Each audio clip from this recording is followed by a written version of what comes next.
зі сторони сербської армії обстрілювалось все містечко. 200 мін на день ложилось. Це не враховуючи постріли з танків і з артилерії.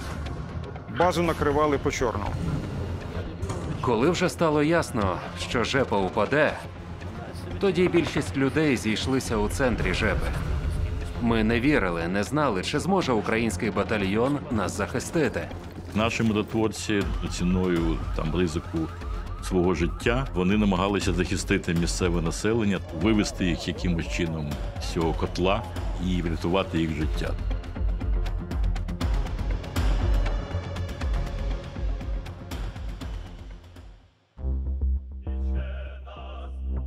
У перші роки незалежності молода українська держава не мала власної валюти, жила за радянською конституцією та проводила болючі економічні реформи.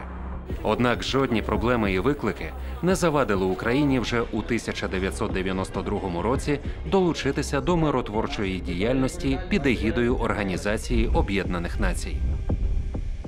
Для нас тоді це була така своєрідна справа честі, тому що після того, як Україна відновила свою незалежність, у нас була дуже висока оцінка ролі ООН у світі. Тоді вже всі забули, але ООН багато зробила для того, щоб допомогти в подоланні наслідків, наприклад, Чорнобильської катастрофи, економічного відновлення України, гуманітарна допомога і багато іншого. І ми хотіли повернути борг, показати, що ми також щось можемо дати і цій організації, яка нам допомагала. На жаль, дуже багато змінилося, і сьогодні імідж ООН набагато нижче плінтуса, особливо в Україні. Але це вже інша тема.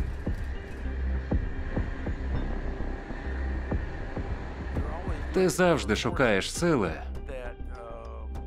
для проведення миротворчих місій. Для деяких країн, особливо бідніших, це чудова можливість забезпечити підвищену зарплату для солдатів і отримати вигоду для держави, залежно від того, хто фінансує місію. Якщо йдеться про європейських солдатів, таких як українці, зазвичай можна очікувати більш професійні та спроможні сили.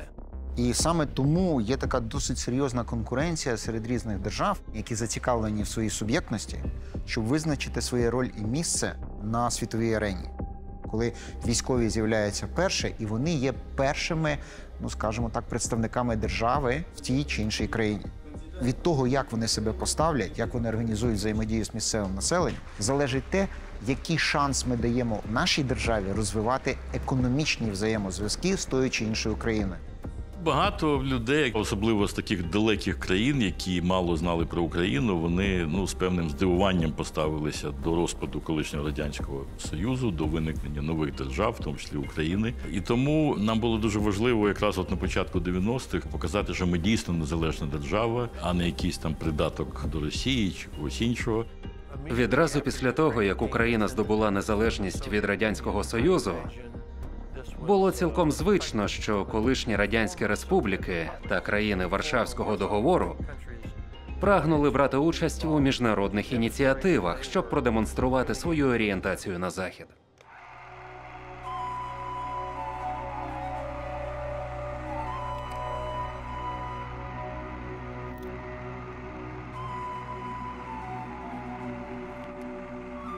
Цей регіон як вулкан. Тільки вулкан не природний, а суспільно-політичний. Так було завжди і так залишилося і в нашому сучасному світі. Югославія була країна соціалістична, навіть в назві Соціалістична Федеративна Республіка Югославія. Основна ідеологія, яка була, це братство і єдність всіх народів Югославії. І менше було національного, менше було релігійного. Це країна, яка була під тоталітарним режимом Іосифа Брос Тіто, це такий, як маленький Сталін. Але в цій країні проводилося багато реформ, і вони були сильно налаштовані на Захід. Там рівень життя по порівнянню з Україною, Радянським Союзом на 2 порядки вищий. Югославія стала одним з лідерів руху неприєднання. Це, так би мовити, третій шлях, коли є Захід, є Радянський Союз. І були отакі країни, які називали себе «а ось ми не там, не там». Скажімо, в совєтські часи Югославія сприймалася як найбільш капіталістична з соціалістичного табору. Якщо ти не зміг жінці знайти італійські чоботи, то югославські – це прям супер.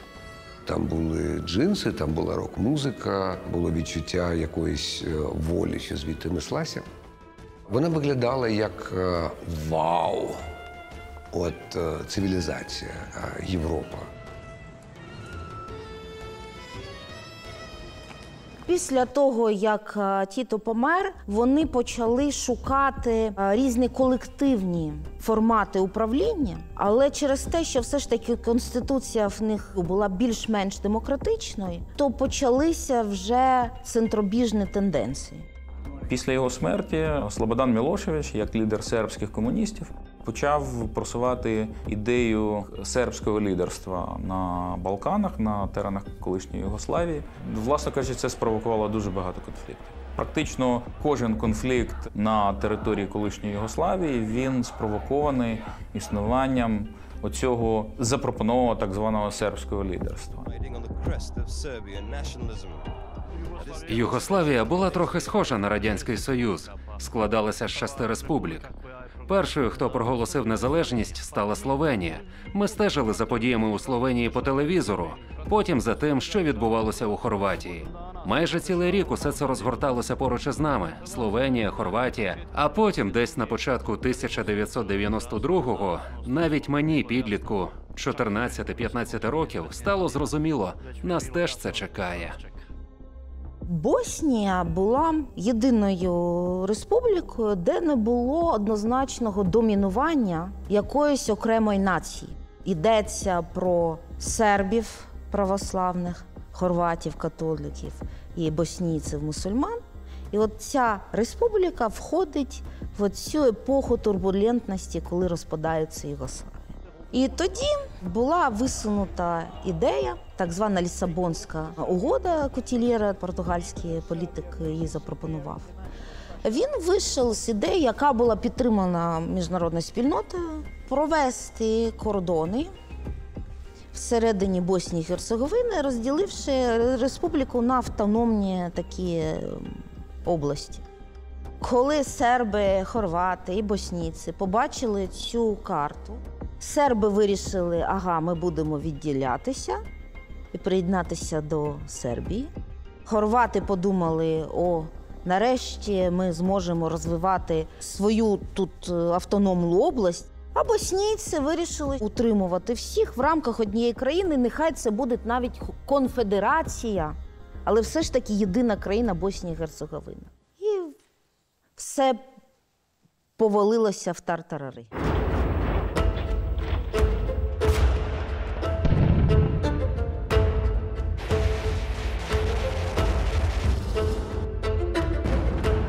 Ми з жахом дивились на війну, що там почалася. Була історія про етнічні чистки, була історія про брат на брата.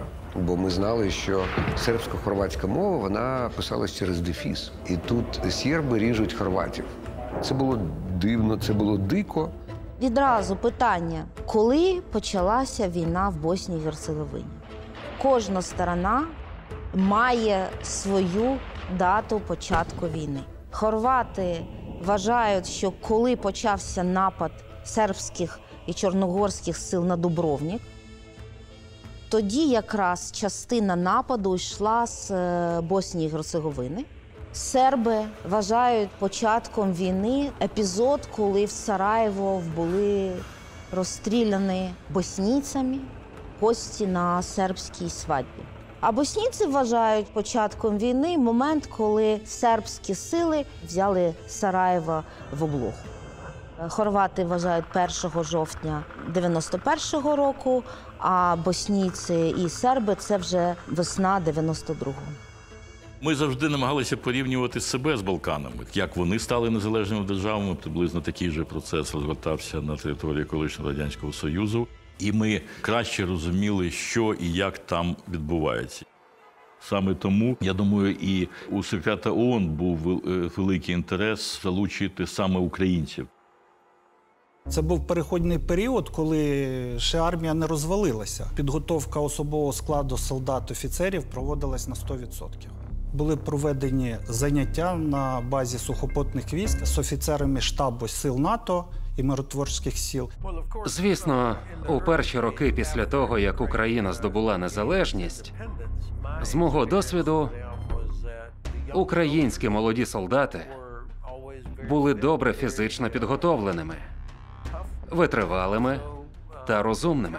Вони швидко навчалися. Підготовка була дуже серйозна. Інженерна справа, мінно-вибухова підготовка, облаштування укриттів, фізична витривалість. Проводилися тести, тест на IQ і фізичні випробування. Усі проходили відбір добровільно, конкурс був великий, якщо не помиляюсь, десь 10 людей на одне місце. Проблема полягала у тому, що більшість, не всі, але більшість старших офіцерів були виховані у радянській системі. Вони були досить негнучкими, не заохочували до новаторства і, як мені здається, не надто дбали про гідність солдатів чи про те, як вони почувались. Армія була ще дуже молода, не мала власного досвіду ніякого. Тільки навчання, теорія, формування концепцій і так далі, і так далі. А це перший бойовий досвід застосування наших військ у миротворчих операціях.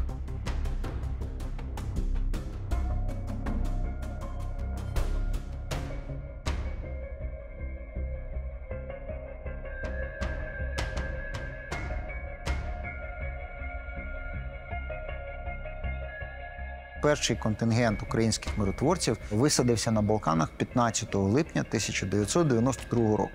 Миротворчий контингент був введений туди для того, щоб зупинити військові дії. Вони мали робити безпечні зони. Треба зайти туди, розставити контингент, поставити їм завдання, зробити розмінування, відновлювати інфраструктуру. Це вода, газ, каналізація, світло.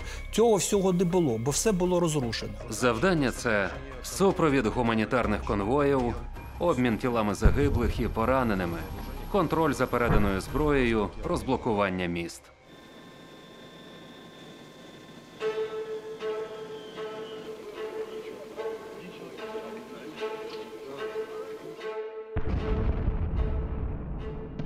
Була погода дуже погана. Сіро йшов дощ з мокрим снігом, і тут ще оце барбандування.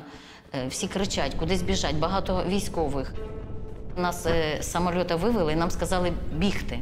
В одній руці у мене був бронежилет, він дуже тяжкий, був 16 кілограм. А в другій руці була моя сумка. Можете представити, я така не дуже велика жіночка із цими речами. Одразу на війну.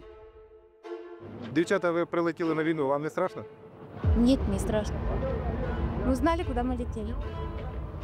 Лінія соприкосновення між сторонами проходила біля аеропорта. І всі снаряди, всі міни влітали аж бігом туди. Бортінженери були як жестянщики. Вони при взльоті, при посадці героїчно закльопували дири в крилах і фюзеляжі самольота постійно. Ми розуміли, що заходимо на позиції, де до нас стояли канадці у Сараєво. А канадці вони як у хокеї, якщо вже битися, то по-справжньому. Хтось у них стріляє, вони без жодних інструкцій одразу відповідають наповну. І ось на перевалі їде нам назустріч їхня колона, і ми. Ніхто не давав наказу зупинятися, просто всі зупинились. Контраст між нами був колосальний. Ми, хлопчаки 19-20 років, а вони дорослі мужики під 35. Справжні ветерани. І вони дивились на нас із жахом, хто цих дітей сюди відправив. Та ми справді мали вигляд дітей. Нова форма, голубі краватки. У когось щойно видані берети і каски, усе блищить, наче з голки. А ці їдуть запилені, побиті, з досвідом. Постояли трохи, вони нам пива накидали. Після Другої світової війни Сараєво побило всі рекорди, і набагато більше місто було в облозі, ніж, наприклад, Сталінград. Сараєво внизу, навколо гори. І коли ти в горах ставиш артилерійські розрахунки, ставиш міномети, саджаєш снайперів, в принципі, ти можеш контролювати все місто. І оце і зробили сербські сили. Вони оточили, і вони почали, як в середньовіччі, чекати, поки місто вже буде переможене. Тобто, щоб не заходити, а щоб воно само визнало капітуляцію. Заходимо в Сараєво, і я бачу, що картинка війни, яку я уявляв собі раніше, це щось на кшталт зруйнованого Берліна. Усе старе, розвалене. А тут ти потрапляєш у сучасне місто, сучасні будинки, і вони розбиті. Обгорілий трамвай, десь лежать тіла. Місто було відрізане. Не ходив транспорт, не літали літаки, не працювали почта, телеграм, телефон. Людям було дуже важко. Мені було жалко тих людей, яких я бачила, тих дітей, тих жінок, які потрапляли в таке жахливе становище. Дівчата, вже пройшло півроку, як ви на війні. Вам не було страшно? Было чуть-чуть, когда стреляют рядом.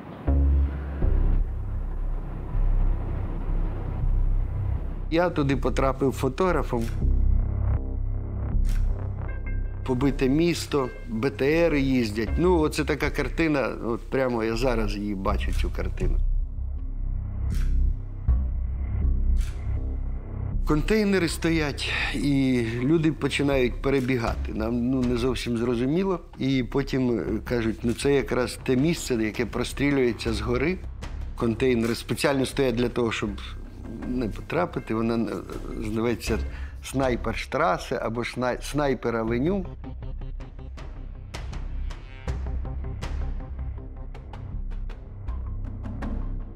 Це така вулиця, типу Крещатика. Серби заходили туди і тероризували місцеве населення. Вони без всякого нужди просто цивільних відстрілювали, як в тірі. Це просто жах.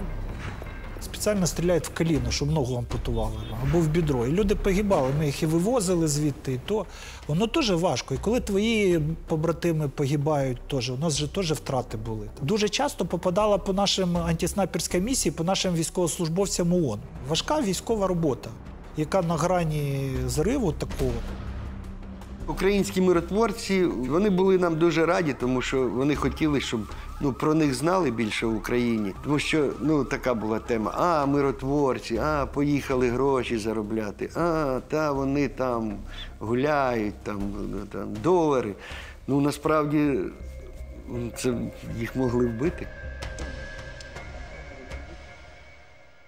Тут ми контролюємо проникновення цих сербських бойовиків і мусульманських. Сразу все докладується, скільки вистрілів произведено було, з якої сторони, тому що кожен раз вони приймають перемир'я, а в перемир'ї, так сказати, нарушається теж. Війна є війна, це діло непредсказуєме. Місцеве населення дуже добре ставилося до миротворців. Ми ж забезпечували доставку гуманітарних конвоїв. От представте, люди півроку нічого не їли, а тут миротворці відкрили коридор, зробили безпекову зону і почали цивільні організації Red Cross, UNHCR привозити їм їжу, речі. Як це людям? Це ж добре людям? Як вони мають відноситись? Їм було важко, бо їжі майже не було. А коли почалася зима, не було дров. Вони вирубали багато дерев у парку. Якщо десь у місті стояв дерев'яний будинок і туди прилітала міна, зранку від нього вже не залишалося і тріски. Усе розбирали, треба було чимось опалюватись.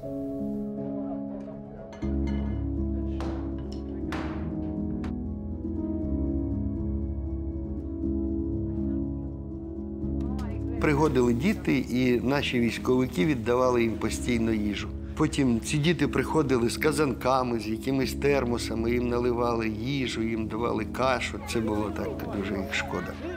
Завжди виносили їсти. Щось не з'їдали, щось оставляли. Таке чистеньке, хороше, чи булочку, чи теж суп, чи то, що угодно. І ми виносили і їм давали. Кожен офіцер мав свою дитину, і я мала свою дитину. Названу дитину. Дуже б хотілося побачити цю людину, який він став. Він був тоді дуже маленький, йому було, мабуть, років 5. Він приходив.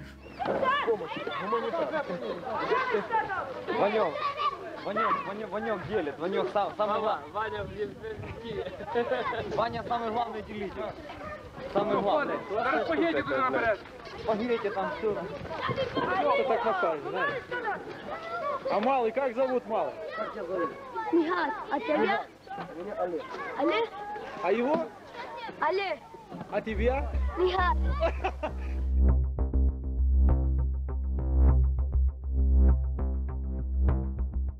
Там стояли 3 батальйони – український, французький і єгипетський. Виходило так, що ми представляли сербську сторону, французи-католики, єгиптяни-мусульмани. Тобто 3 сторони, які в реальному конфлікті могли б бути ворогами. Жорстокість була зі всіх. Із хорватів, із сербів, із мусульман. Всі плюс-мінус діяли однаково. У мусульман були свої контраційні лагеря, де сиділи і військовополонені, і цивільні особи, і у тих були. Це теж ми дізналися після війни, коли почали допитувати свідків, потерпілих, і вони давали покази в Гаазькому трибуналі. Це тільки після цього ми почали повністю бачити всю картинку. Я не можу сказати, що симпатії були на стороні якоїсь армії. Симпатії більш були на стороні місцевого населення, яке страждало. Страждало місцеве населення і там, але більш страждало місцеве населення, яке знаходилось в анклаві. Щоб запобігти етнічним зіткненням у багатонаціональній Боснії, ще на початку конфлікту рішенням ООН були створені так звані «зони безпеки» – анклави. До них увійшли у тому числі і мусульманські міста біля кордону із Сербією – Сребрениця та Жепа. Українські миротворці відповідали за безпеку у Жепі, а в Сребрениці розташувався нідерландський контингент. Ситуація в мусульманських анклавах, оточених сербськими силами, була напруженою протягом усієї війни. Але в липні 1995-го вона стала критичною, коли серби почали свій наступ.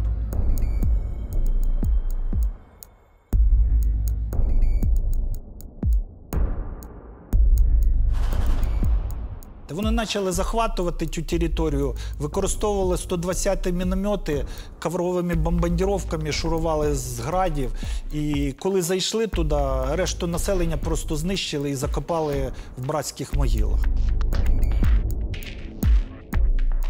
Це був перший випадок геноцид Європи після Другої світової війни.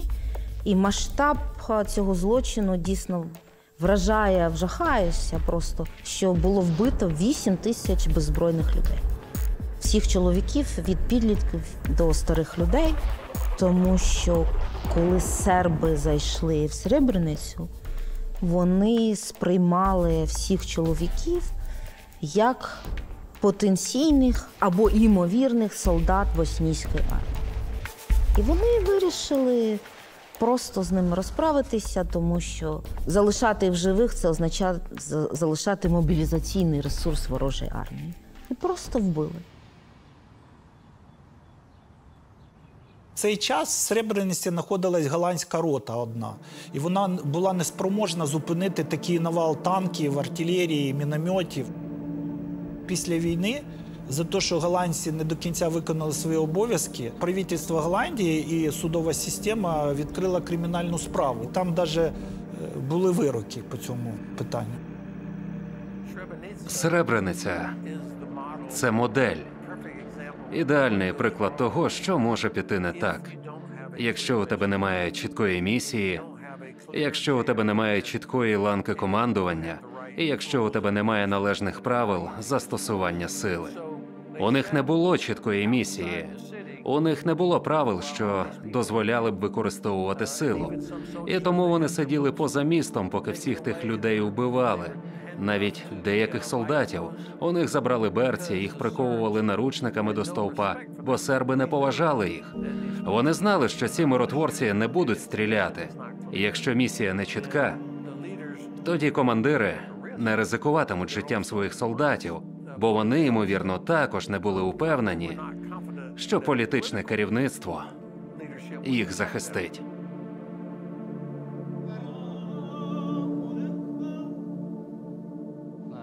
Я жив у Жепі. Ми чули багато новин зі Сребрениці. Деяким людям вдалося дістатися зі Сребрениці до Жепи. Біженці з Сребрениці, ті, яких не знищили, яких не вбили, почали спускатись в Жепу. Людям навіть не було де жити. Люди ночували просто на землі біля нашої бази. Кількість була дуже велика. Після того, як упала Сребрениця, ми зрозуміли, що далі наша черга. Атаки вже тривали на повну силу. Зі сторони сербської армії обстрілювалось все містечко, включаючи нашу базу. По підрахункам незалежних фахівців, 200 мін на день ложилось. Це не враховуючи постріли з танків і з артилерії. Щільність була дуже висока. Базу накривали по-чорному.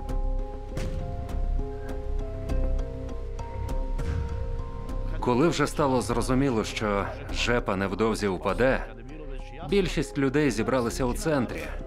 Ми були розгублені, не знали, чи зможе український батальйон нас захистити, і не надто вірили в це. Серби хотіли отримати Жепу разом з місцевим населенням. Радко Младіч казав, зробіть як в Сребрениці, йдіть, а ми тут все вирішимо самі. А боснійці хотіли по-іншому.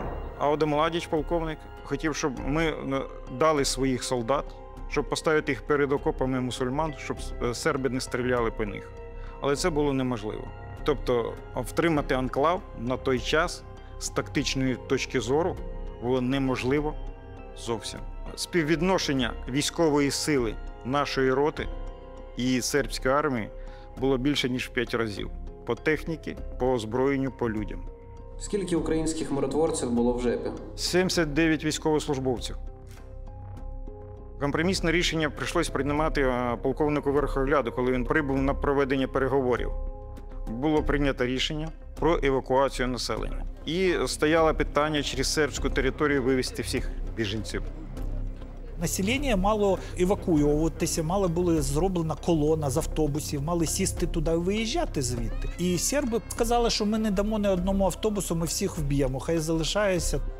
Полковник Верхогляд тоді, він настільки показав силу і волю офіцера, настільки позицію взяв жорстку, що ні, всі автобуси вийдуть, і він добився того, що всі автобуси вийшли. І там геноцида такого, як в Сребрениці, що там розстріляли людей і зарили їх в яму в братські могили, такого не сталося. І усе це було, як сказали б англійці, мес, безлад. Я бачив, що українські військові допомагали деяким людям, саджали поранених у вантажівки. Евакуація тривала 4 доби. Супровід був в кожному автобусі наш військовослужбовець, і французька сторона нам дала в супровід ще свою легку бронетехніку, яка супроводжувала кожний конвой. Близько 9-9:30 приходили автобуси, і процес починався. І до темна. І вона відбувалась до тих пір, поки не виїхали б останні місцеві жителі. По різним підрахункам різних видань, різних фахівців і істориків, евакуйовано було від 8 до 10 тисяч людей. Це найбільш контроверсійний епізод для українських миротворців в Боснії.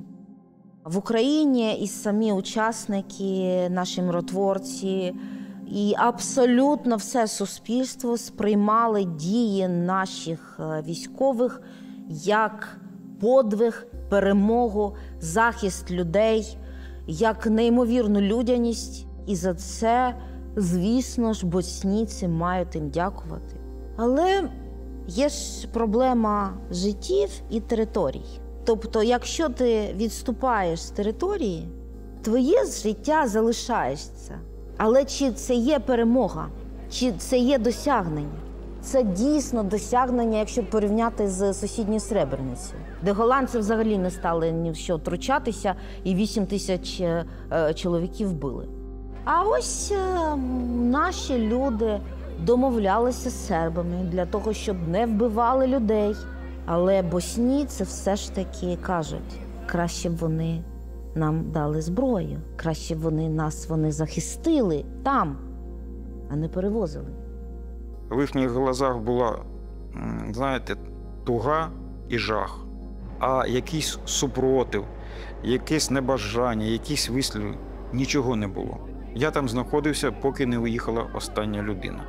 Я не знаю, що кажуть зараз журналісти, історики, а я вам кажу так, як воно було. У людей було бажання хоча б вижити. І вони не знали, вийде в них чи не вийде. Оце переміщення людей, воно з одного боку є дійсно величезним гуманітарним вчинком. Дійсно, наші миротворці досягли того, що не було ще однієї зони геноциду. Але з точки зору боснійців, які хотіли захистити своє місто, але я кажу, треба включати здравий глузд. Якщо там армія з танками, з літаками, з мінометами, з пушками йде на такий кусочок, то мені кажеться, землю завжди можна домовитися, забрати назад її потихеньку.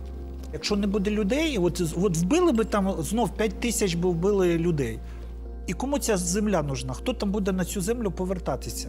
Я вважаю, що життя людей на першому місці. Якщо є людина, то можна щось планувати робити. Людини немає, все, нічого не треба більше. Людина має стояти на першому місці.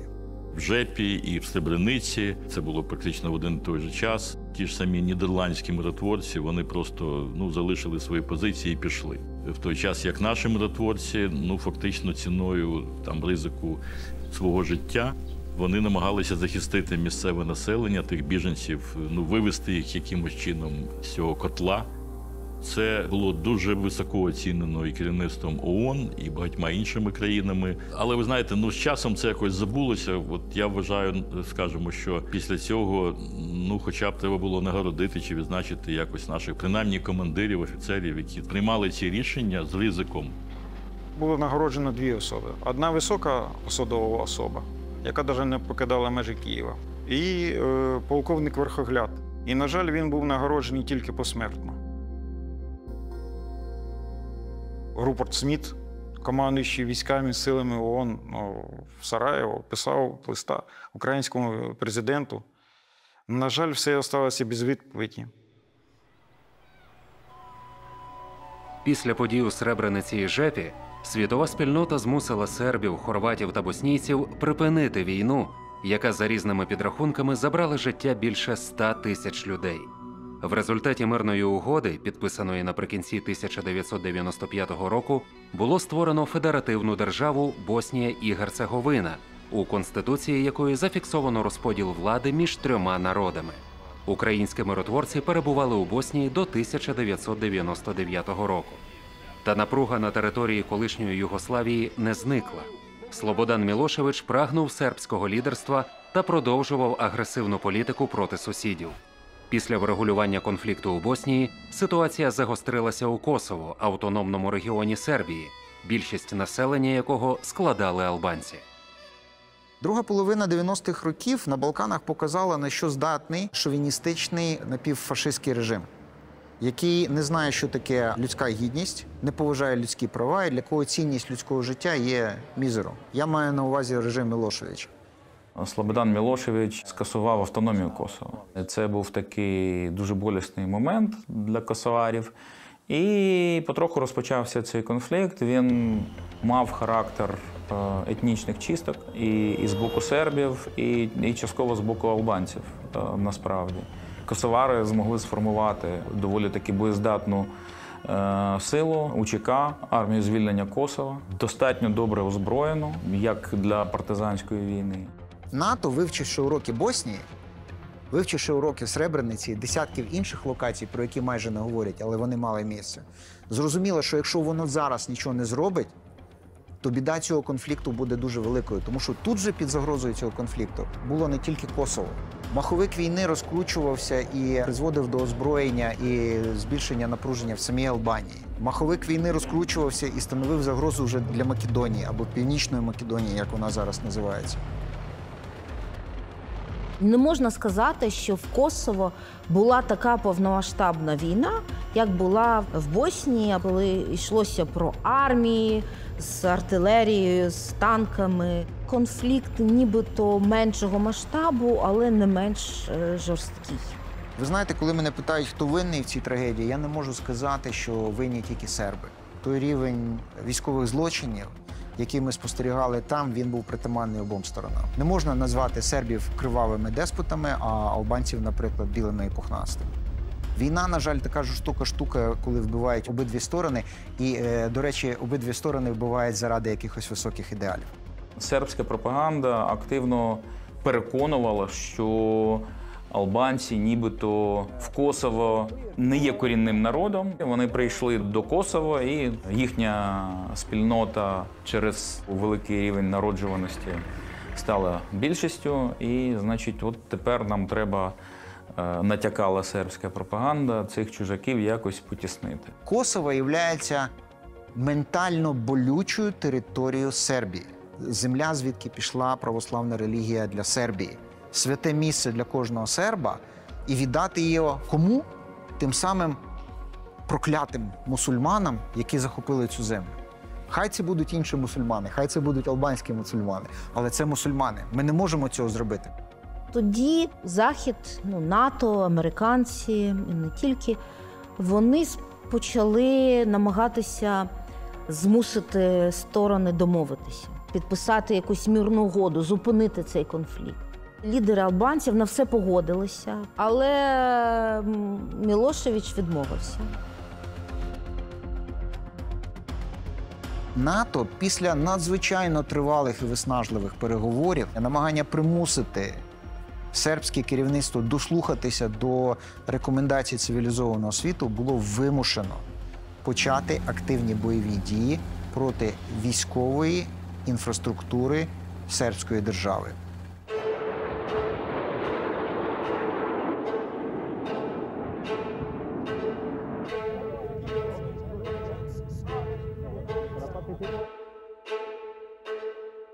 Це була повітряна операція НАТО з літаків, ракетні удари по військовим і інфраструктурним об'єктам і радіотелебачення Сербії, які транслювали постійно пропаганду антикосовську, воно потрапило теж під удар ракет.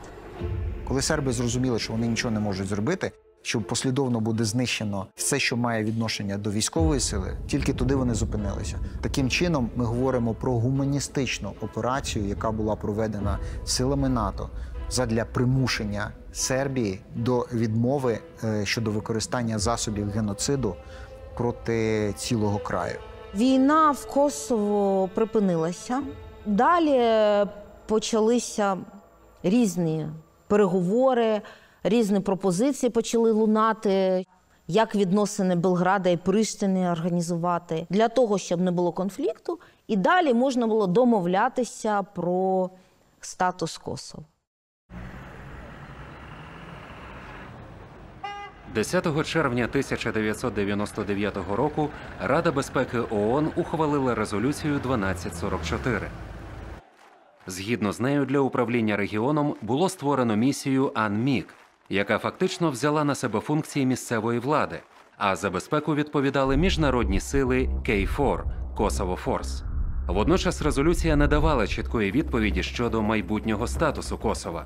Восени 1999 року до KFOR долучилися й українські миротворці. Українські миротворці зайшли в Косово після того, як звідти відійшла сербська армія. Ти в'їжджаєш на територію, яка повна запахів війни. Запахи гарі, запахи, трупні. Все присипано таким сірим попілом. І ти бачиш в річці спалені автомобілі. Ти проїжджаєш через спалені села, які просто стоять такими мертвими. На фоні просто неймовірно красивих пейзажів. Ситуація була достатньо напружена, тому що в Косово є кілька таких сербських анклавів – Штрпце, Брізовіца, Косовська Мітровіца, де жили серби, і конфлікт не вщухав насправді. Але, скажімо так, не було там сербської спеціальної поліції, її змусили вийти. Албанці зброю не склали, але миротворці контролювали процес розмежування і відсутності етнічних чисток і атак сербів албанцями. Військові виконували патрульні функції, забезпечували стабільність комунікації, проводили конвої. А наші поліцейські або міліція на той час, вони спочатку виконували завдання по дотриманню правопорядка, а потім вони в тому числі долучалися до підготовки місцевих сил безпеки. Був спеціальний такий загін, він, до речі, надавався не Міністерством оборони, а Міністерством внутрішніх справ.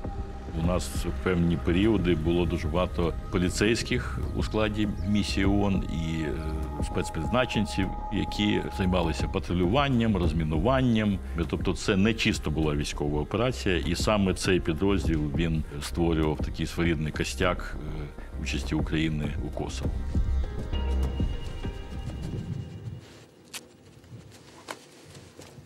Хорошо, де, покажи.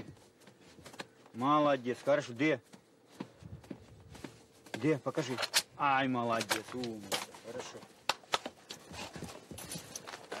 Регулярно наш підрозділ виконував завдання по затриманню правопорушників, зловмисників. Також проводилися заходи по протидії проституції, протидії контрабанди зброї з території Албанії. Ну, давайте згадаємо албанську мафію в Німеччині і в Італії. Потоки зброї, наркотиків, торговля людьми – це дуже серйозні виклики і загрози.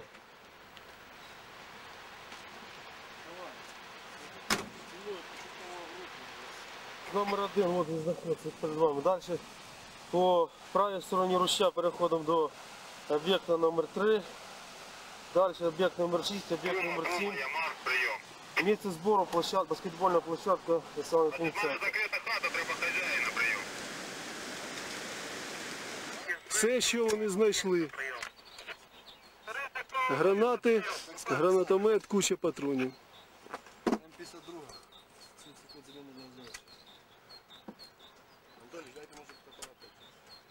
Робота наших саперів. Продовжується пошук. Ситуація постійно балансувала на грані міжетнічного і релігійного конфлікту. Там постійно спалахували провокативні якісь виступи. І от фактично наші хлопці забезпечували там мир і порядок.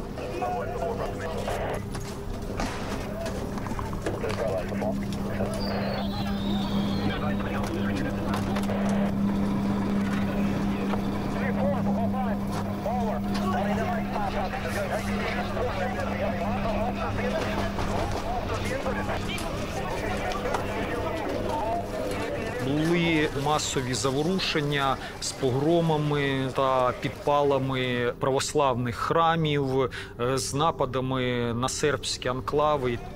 Дуже неприємно шокувало, коли частина албанських екстремістів почала розбирати історичні православні храми на території Косово. Албанці чомусь вирішили, що треба максимально прибрати ознаки сербської присутності в Косово. Були випадки, наприклад, коли за один день розбирали церкви 15 століття. Але я намагався не екстраполювати ситуацію на всіх албанців, тому що я знав інших людей в Косово. Знову ж таки, для мене це була ознака того, що цей конфлікт не те, що надовго, а можливо, не десятиліття.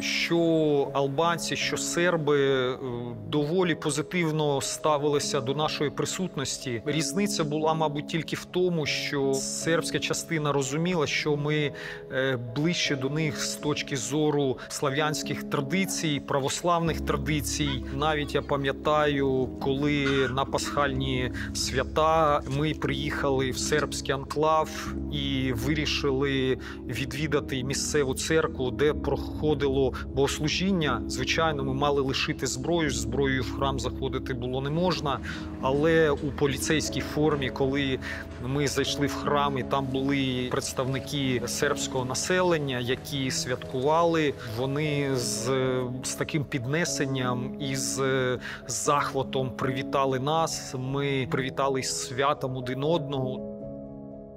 Коли я був командиром армії США у Європі, я зустрічався із начальником сербської армії, а пізніше з начальником оборони Албанії. Обидва окремо сказали мені: будь ласка, не залишайте Косово. Отже, серби та албанці, які, очевидно, були одне проти одного, просили не покидати їх. Мене вразило, що ці дві протилежні сторони обидві хотіли бачити, щоб Кейфор залишався там.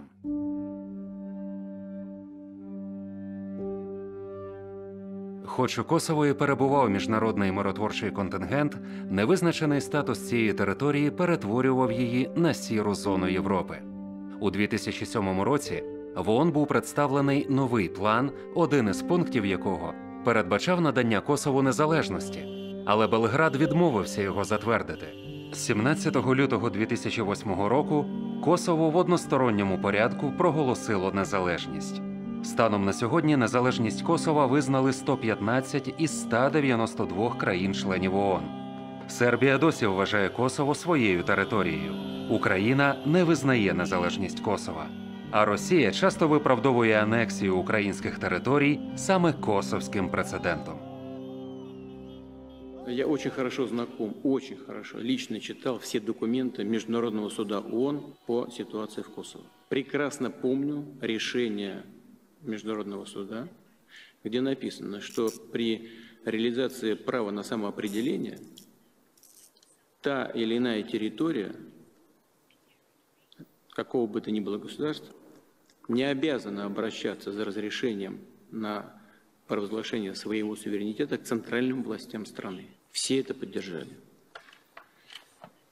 Если это так, то тогда республики Донбасса, Донецкая республика и Луганская народная республика имеют такое же право, не обращаясь в центральные органы власти Украины, объявить о своем суверенитете.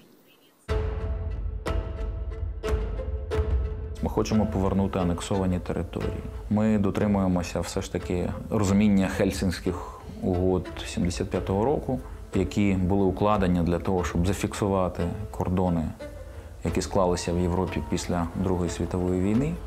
Було таке кліше, воно і зараз залишається, що, мовляв, якщо ми визнаємо Косово, то ми маємо забути про Крим. Раніше це був би такий чудовий аргумент і козир для тих же росіян, які б моментально сказали, що, от бачите, вони Косово визнали, а не хочуть визнавати, що Крим – це вже частина Росії. Нема абсолютно нічого спільного між кейсами Косова і Крима, тому що, по-перше, Косово ніхто не анексував. По-друге, ніякі іноземні війська, в даному випадку Албанії, не заходили з метою анексії. Косовари боролися саме за свою автономію національну ще з 70-х років. Якби татари виступили і вимагали від України там незалежність і автономію, от тоді ми мали би проводити якісь паралелі. А коли йде просто окупація, анексії, то це, вибачте, це просто окупація, анексія. Україна не визнає державність Косово. Вважає Косово частиною Сербії. Але виявляється, що держава Сербії не дуже активно нам допомагає. Росіяни вважають її своєю союзницею, а держава Косово, яку ми не визнаємо, надає гуманітарну допомогу, запрошує українських біженців, розуміючи, що ми найближчим часом не визнаємо Косово. Місія українських військових у Косово тривала до 2022 року. І з початком повномасштабної війни миротворці повернулись додому. Крім Боснії та Косово, у 1990-х українці підтримували мир у Хорватії, Македонії, Анголі, Гватемалі, Таджикистані та Грузії. Наші військові там пройшли дуже правильну таку школу знаходження в зоні певної небезпеки. Українські військові бачили, як діють інші контингенти, що собою уявляє західна воєнна школа, що собою уявляють західні армії, їхні представники. Це було дуже важливо для нас. Це був мій перший бойовий досвід. Коли ти розумієш, як себе поводять люди в бойовій обстановці, як виконуються завдання, як проводиться обстріл. Ти знаєш, яка міна твоя, яка не твоя. Ви починаєте розуміти, яким калібром вас обстрілюють. Ви розумієте, куди треба ховати особовий склад. Ми збільшили свій авторитет, ми довели, що Україна є надійним партнером і ООН, і багатьох країн, на території яких знаходились наші військові. Розмови були про те, що ми присутні разом з іншими, разом з цивілізованим людством, а не в тому жахітті і не з нашим п'ющим сусідом. На піку нашої участі, мені здається, це був десь кінець 90-х років минулого століття. Ми навіть входили в десятку країн за кількістю наданого персоналу і якийсь час були навіть першими у Європі.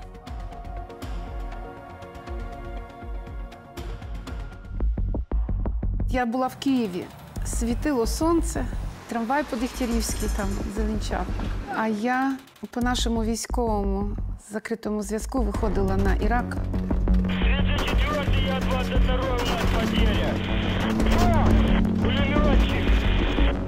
Саме в Ель-Куті почалося повстання з нападу на коаліційну адміністрацію, яка охоронялася нашою ротою. Ще один пулеметчик потерян.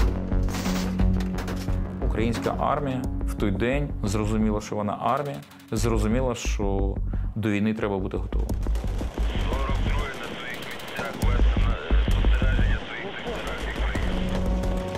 Професіоналізм українських військових ніколи не викликав сумнівів. Бійці готові. Вони виконають свою задачу.